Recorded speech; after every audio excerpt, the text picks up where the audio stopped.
మనకు ఆ ఇష్టంగానే మన ప్రమేయం లేకుండానే మనకు ఇష్టం లేకుండానే సెక్స్ చేసేటప్పుడు త్వరగా మన వీర్యం బయటికెళ్ళేటప్పుడు మనం ఆపుకోలేకపోతాం.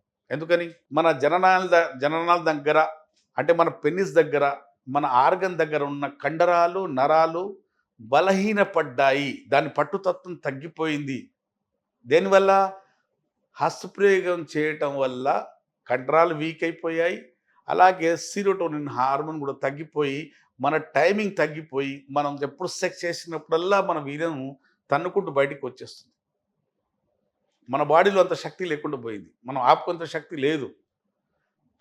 కోరికలు మాత్రం బాగున్నాయి. ఇంకా సెక్స్ చేయాలి, ఇంకా చేయాలి, పార్ట్నర్ తృప్తిపరచాలనే ఒక మనోవేదన, కుంగుబాటు ఉంది.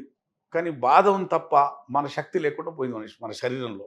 అది ఎందుకు జరిగిందంటే హస్తప్రయోగం చేసే వాళ్ళల్లో ఇక్కడ సెరోటోనిన్ అనే కెమికల్ తగ్గుతుంది. ఈ భాగం గ్లాన్స్ ఇక్కడ సెన్సేషన్ బాగా పెరిగిపోవటం వల్ల ఇక్కడ ఉన్న అంటే ఇక్కడ వేల సంఖ్యలో వచ్చి నరాలు ఎండ్ అవుతాయి. ఫైబర్స్ ఉంటాయి, నరాల ఫైబర్స్. ఆ నరాల ఫైబర్‌కు సెన్సేషన్ మెయింటైన్ చేయడానికి ఇక్కడ ప్రకృతి దేవుడు ఏం చేశాడంటే ఒక కెమికల్ పెట్టాడు సబ్‌స్టెన్స్ పి.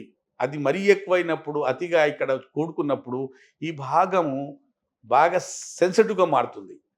ఈ సెన్సిటివ్ పెనిస్ వల్ల వీర్యం తొందర బయటికొచ్చేస్తుంది. యోని లోపట పెడుతుండగానే ఆ యోని వెచ్చదనం కూడా తట్టుకోదు. యోని ముందు భాగం వెచ్చదనం కూడా తట్టుకుపోవటం వల్ల పెడుతుండగానే ఎళ్ళిపోతది. ఈ ముందు భాగంలో సబ్‌స్టెన్స్ పి అనే కెమికల్ పెరిగిపోయిందా? మన సెరోటోనిన్ అనే కెమికల్ తగ్గిపోయిందా? ఇక మనకు పట్టుకుంది ఒకటే ఏంది అంటే శీఘ్రస్ఖలనం, ప్రీమ్యాచ్యూర్ ఎజాక్యులేషన్.